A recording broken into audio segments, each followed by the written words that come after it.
'80s. Dude, I think it has. You know what? Metal.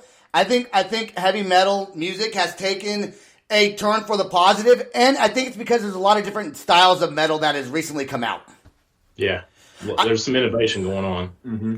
Like, I don't even think people would consider Metallica metal like nowadays, like they were in the 80s and 90s. Hard rock nowadays. Yeah. Now it's just hard rock. I wonder when that happened. I wonder when that transition happened. When did they start screaming like that? 2010.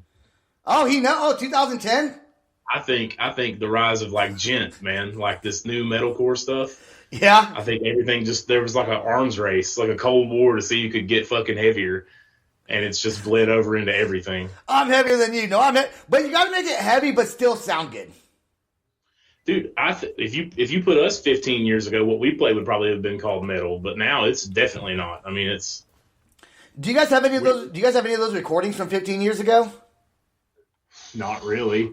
Not that we would want anybody to hear. Yeah. Oh man, I was gonna be like, let's play that. Let's play it right now. Let's go ahead and send it to me on the podcast. We'll play it at the very end. But if you know, I have bands that I've been in like in my early 20s.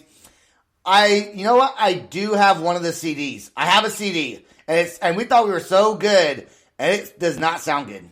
I think for us, dude, the nail in our coffin was always just not investing the money in getting good recordings. Yeah, from getting gigs, like good gigs. Yeah, I think it's important when you're in a band to you got if you're serious about being in a band and you want to do something with it, you got to put your money together. There's 4 people. It's expensive, but between the 4 people, you guys can save up for it, you know? And now with technology, you only really need to save up for a good recording. And as you know, you can just shoot the video kind of low budget. Like, did you guys hire someone to do that? Or was that like a family member recording? No, that was my stepbrother and me doing all those shooting. So like a lot of those shots of everybody else that you're seeing in those, I tried to get creative with the angles because I'm not standing over here playing during the times that other people's close-ups were. I was filming some of them. Oh, damn. Dude, I got to learn how to, you got to teach me, you got to give me a call sometime when I'm ready to, or I'm going to call you when I'm ready to do a music video for one of my projects. Because I want to know how you, because I don't know how to line up the music with the sound with the actual playing of the music. You know, like. You know what? It's really hard to do it and not feel like a total dildo because what we did, man, was we took the studio track and put it over our PA and then just mimed our parts to it. Really? And then you just grabbed your MP3 or WAV file and threw it over the video. Yep. The only one of us that was actually playing was just me. Yeah. Well, yeah, because you can't fake that. Right. I sang. Yeah, Steven sang. He sang and played a little bit of bass just to keep us all in line because it's like we don't have a super powerful PA, so like hearing it over the drums is tough. So a lot of that you're seeing is just pure straight muscle memory. Yeah, and you can kind of tell when someone lip syncs also. So I think it's important that you actually have to sing. You know, so you sing and play the bass. You got one hell of a voice, man. I appreciate it. I never claimed to be a singer because I never was until I had to be. Then I had to be. I'm deaf friends of bitches sitting on this couch. You don't want to put a mic in front of Joe at all. No. I could do a really good impression of a pop punk singer, but that's about it. It's really good, though. It is a really decent impression. Is it really? That's awesome, man. How long have you been singing for? God, I don't know. I've been singing in the band since at least 2012. Was anyone in the band in another band before you started the Technicolor Nightmare? I think we all were. Oh, yeah. Tell the story about how you poached us. Let's hear it. I started the band, and then everybody just kind of fell out from under me. I had a drum set at my house that another drummer had brought over. He was like, "These ain't mine, but it's cool if they're here, whatever." So then I found a bass player and guitar player. And I was like, okay, well, I'll play drums. Fuck it.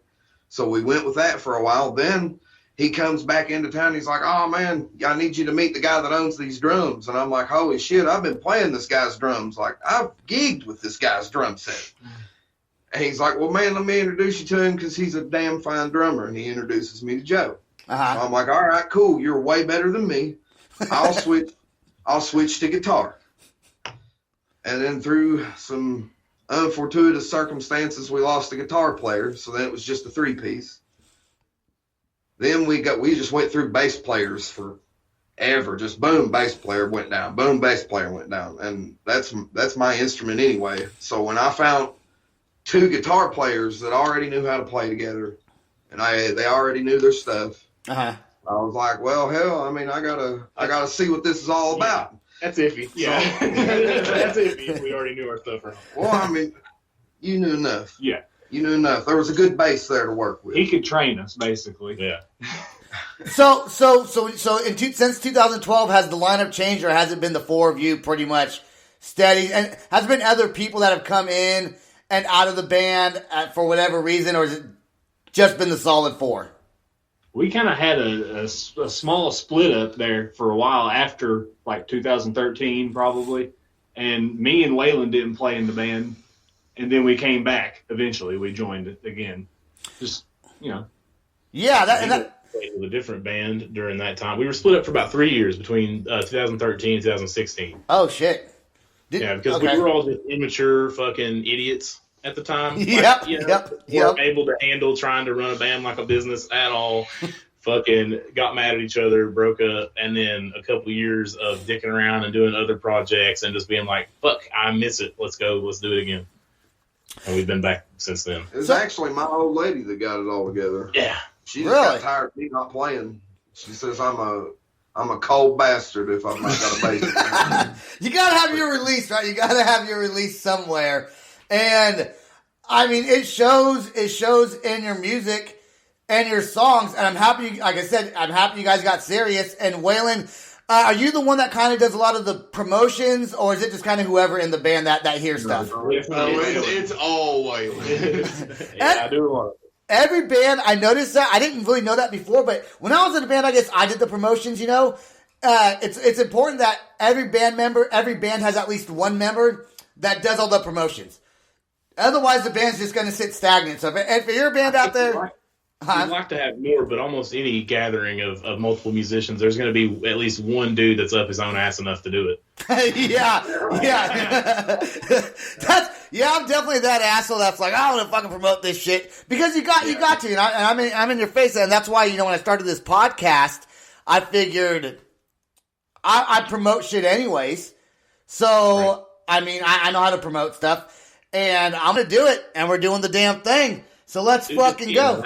Loud and consistent. Loud and consistent, and that is exactly what I am. I'm loud, and I do too many podcasts. I do too fucking many of them, but it's too many consistently. So that's good. It's fucking just constant content, though, dude. I mean, that's knowing how to work that algorithm. Yeah, and I'm fucking trying, man. I'm fucking trying. So I want to thank you guys so much for being on this podcast, and I want to go ahead and I want to play Complacent, because we talked about the music video. We were talking about how you guys shot the music video. And people, if you guys want to check out their Facebook page, the Technicolor Nightmare, such a cool fucking name. I normally don't like to kind of stay away now from asking why they got that name, but it's a neat enough name. We're not going to talk about it right now, and maybe you just came up with it, but we'll talk about it after we play Complacent. I think with a name like that, people might want to know. That's why. Here we go. We're going to play Complacent with the Technicolor Nightmare.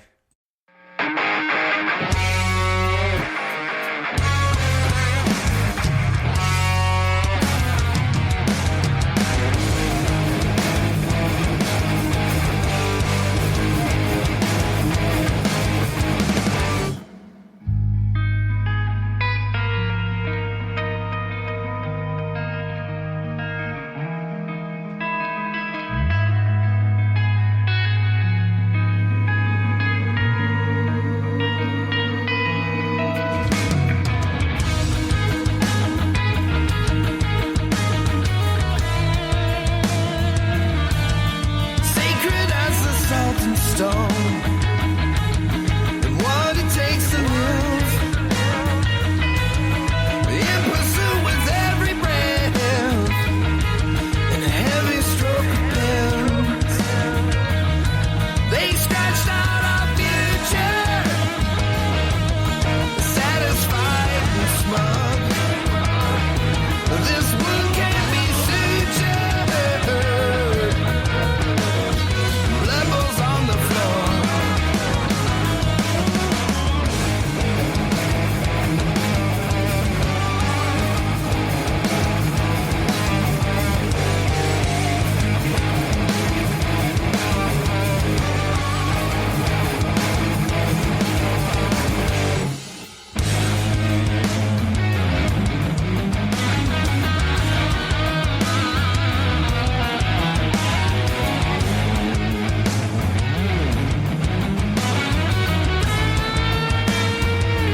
You guys are sitting over there laughing, and I can't tell what you guys are laughing about. Something was said, and you guys are cracking up.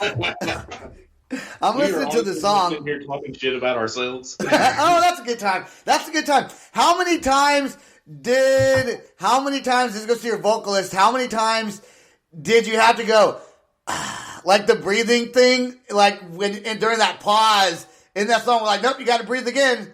Or was it like just one take? Honestly, I didn't do that. Zero times. 0 takes. Well, it was a breathing sound, wasn't it? Yeah. Yeah. That was our guy. Our engineer, man. Oh. He threw that in there. He's got some great fucking ideas, man. That shit was it's the small, subtle things that really make a song. And what was his name again? Jeremy Justice. Dark Side Studios. Jeremy Justice with Dark Side Studios. That was one fucking amazing idea that you had there. He's probably like really. Hopefully, he's not super crisp. Let's never record with anybody else, man. You know what? I think he understands the sound you guys are going for, and that's what he's producing for you guys. Is the sound you want, because you can take raw footage of almost any song